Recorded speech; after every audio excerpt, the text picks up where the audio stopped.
Müğənni Arzu xanım Həsənova bir il əvvəl həbs edilibmiş. O, bu barədə ATV-də yayımlanan Bizimlə Sən verilişində danışıb. Müğənni efirdə əsassız yerə həbs edildiyini iddia edib. Daxili İşlər Nazirliyinin mətbuat xidmətinin rəisi, polis polkovnik leytenantı Elşad Hacıyev Lentaza açıqlamasında Arzu xanım Həsənovanın narkotik ittihamı ilə həbs olunmasına aydınlıq gətirib. O, həmçinin müğənninin efirdə səsləndirdiyi iddiaları da əsassız adlandırıb. Polis kimisə əsassız saxlayıb fikrini səsləndirərkən diqqətli olmaq lazımdır. Çünki hər bir şəxs barəsində prosesual icraat uçota götürülür.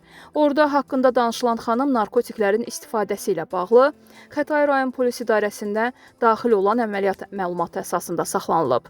Faktla bağlı müvafiq ekspertiza təyin olunub və onun qanında psixotrop maddə olan metamfetamin aşkar edilib. Toplanmış materiallar baxılması üçün aidiyyatı üzrə məhkəməyə göndərilib.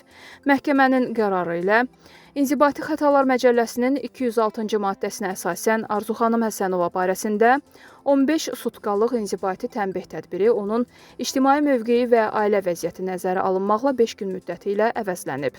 Elşad Hacıyev xüsusi qeyd edib ki, tanınmış şəxslər hansısa mövzudan danışarkən diqqətli olmalıdırlar.